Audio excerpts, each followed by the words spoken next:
Copywriting সম্পর্কে জানার শুরুটা আপনার কপিরাইটিং এর বেসিকটা দিয়েই করতে হবে, আর সেজন্যই আমাদের ফার্স্ট ক্লাসটা হচ্ছে কপিরাইটিং কি এই বিষয়টা নিয়ে।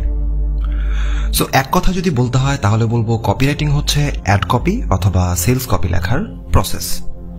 আচ্ছা, এখন প্রশ্ন হচ্ছে অ্যাড কপি কি? আমরা পৃথিবীতে যে কোনো ধরনের অ্যাড দেখতে পাই না কেন, সেই অ্যাডের বিভিন্ন পার্ট আছে, আর সেই অংশগুলোর মধ্যে যে অংশটুকু দেখার পরে অথবা যে অংশটুকু পড়ার পরে একজন ক্রেতার মনে আগ্রহ জন্মাবে সেই প্রোডাক্টটা সম্পর্কে অথবা সেই সার্ভিসটা সম্পর্কে, সেই অংশটুকুকে আমরা বলবো অ্যাড কপি অথবা সেলস কপি। আমি একটা উদাহরণ দিই। আপনি এখানে দেখতে পাচ্ছেন একটা অ্যাড, ফেসবুক অ্যাড স্পেসিফিক্যালি বললে এটা আমার ফেসবুক পেজের একটা অ্যাড।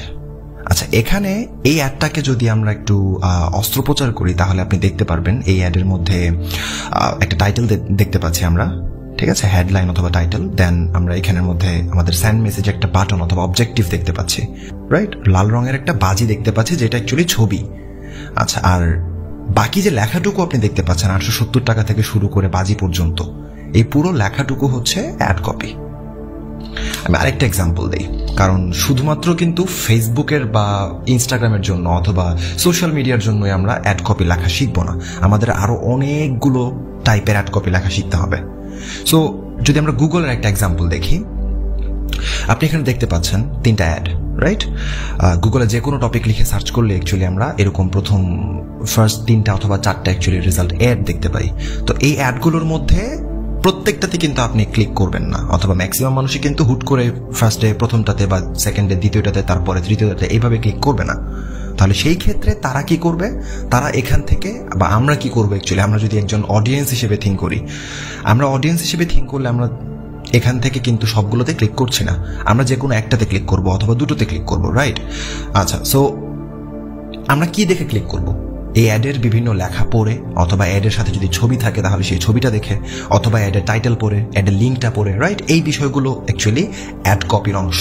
আমি যদি আপনাকে আরো কয়েক টাইপের অ্যাডের এক্সাম্পল দেখাই, যেমন আমরা যদি একটা ওয়েবসাইটের অ্যাড কপি দেখি, অর্থাৎ আপনি যে এক্সাম্পলটা দেখতে পাচ্ছেন এখানে একটা ওয়েবসাইট, এই ওয়েবসাইটের মধ্যে আমরা যে লেখাগুলো লিখি নর্মালি, ঠিক আছে, পাশাপাশি তো আমাদের ছবি তো থাকতেই হবে।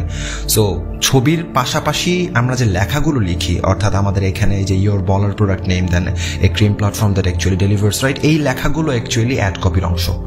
অর্থাৎ অ্যাড কপি হচ্ছে যে কোনো অ্যাডে যে অংশটুকু আমরা লিখে থাকি সেই অংশটুকুকে আমরা অ্যাড কপি বলবো। আমি আরেকটা এক্সাম্পল দেখাই। এই যে এই টাইপের অ্যাড কপিগুলো আপনি দেখবেন নর্মালি নিউজ পেপারের পেছনে থাকবে অথবা ম্যাগাজিনের পেছনে থাকবে, রাইট? এই টাইপের অ্যাড কপি নর্মালি ছবি ছাড়া হয়ে থাকে। তারপরেও এখানের মধ্যে আমরা যাই লিখবো প্রত্যেকটা জিনিস অ্যাড কপির পার্ট। অথবা এটা, রাইট, এটা হচ্ছে অ্যাকচুয়ালি টুইটার।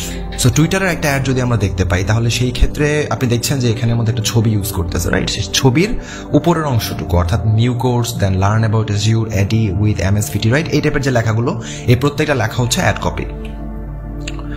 দেন একটা পোস্টার, ঠিক আছে, একটা ক্যাচআপের পোস্টার, অথবা এই পোস্টারটা হতে পারে আমরা হয়তো কোনো লাইক বিল্ডিং এর পেছনে লেগে থাকতে দেখবো, অথবা এই পোস্টারটা হয়তো আমরা কোনো বিলবোর্ডে দেখবো, অথবা এই পোস্টারটা আমরা হয়তো কোনো ম্যাগাজিনের পেছনে দেখবো ফুল পৃষ্ঠা জুড়ে। সো এই টাইপের পোস্টারগুলোতে বা এই টাইপের যে অ্যাডগুলো, এই অ্যাডগুলোতে 1 লাইন অথবা 2 লাইনে লেখা হয়ে থাকে। আপনি দেখতেই পাচ্ছেন এখানে লেখা আছে বিওয়্যার দ্য হিট, এটা 1 লাইনে, বাট এই লাইনটা অথবা এই স্লোগানটা লেখার জন্য অ্যাকচুয়ালি কপিরাইটারের প্রয়োজন পড়ে।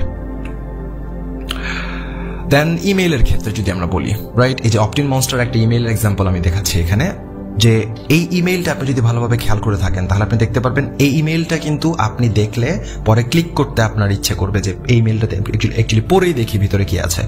হাজার হাজার লক্ষ লক্ষ কোটি কোটি ইমেইল প্রতিদিন সেন্ড হচ্ছে, প্রতিদিন আপনার ইনবক্সে আসছে, এতগুলো ইমেইল আপনি ক্লিক করবেন না, আপনি এতগুলো ইমেইল ওপেন করবেন না। যদি একটা ইমেইলে কপিরাইটিং ট্যাকটিক্স গুলো অ্যাড করা হয়ে থাকে তখন গিয়ে আপনি সেই ইমেইলটাকে ওপেন করবেন। এই জন্য কপিরাইটিংটা অ্যাকচুয়ালি ইমেইলের সাথেও কানেক্টেড।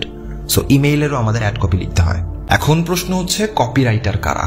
সো যারা অ্যাড কপি লিখে থাকে তাদেরকে কপিরাইটার বলবো, অথবা অ্যাড কপিরাইটারও অ্যাকচুয়ালি বলতে পারি স্পেসিফিক্যালি বললে। যদিও কপিরাইটারের অনেকগুলো পার্ট আছে, যেমন সামনে আমরা জানবো মাইক্রো কপিরাইটার, সামনে আমরা জানবো এসইও কপিরাইটার, রাইট? সো এই টাইপের অনেকগুলো কপিরাইটিং এর টেকনিক আছে, কপিরাইটিং এর নিশ আছে, প্রত্যেকটা নিশ অনুসারে আমাদের বিভিন্ন ধরনের কপিরাইটার আছে, যেগুলো সম্পর্কে আমরা পরের ক্লাসে হয়তো আরো ডিটেলস আলোচনা করব। সো আপনার কোনো প্রশ্ন আছে? যদি আপনার কোনো প্রশ্ন থেকে থাকে তাহলে সেটা সরাসরি আপনি করে ফেলতে পারেন মুনতাসিরস কমিউনিটি যে সাপোর্ট গ্রুপটা আছে সেই সাপোর্ট গ্রুপে। আপনারা যারা অলরেডি কোর্স নিয়েছেন তাদের প্রত্যেককে হচ্ছে আমি কোর্স নেওয়ার সাথে সাথে অ্যাকচুয়ালি বলে দিয়েছি যে সাপোর্ট গ্রুপে যুক্ত হয়ে যাওয়ার জন্য। যদি এখন না হয়ে থাকেন সাপোর্ট গ্রুপে অ্যাড হয়ে যান, অ্যান্ড যদি আপনার প্রশ্ন আসে তাহলে সেটা সাপোর্ট গ্রুপে জাস্ট করবেন। That's it. সো পরের ক্লাসে কথা হচ্ছে।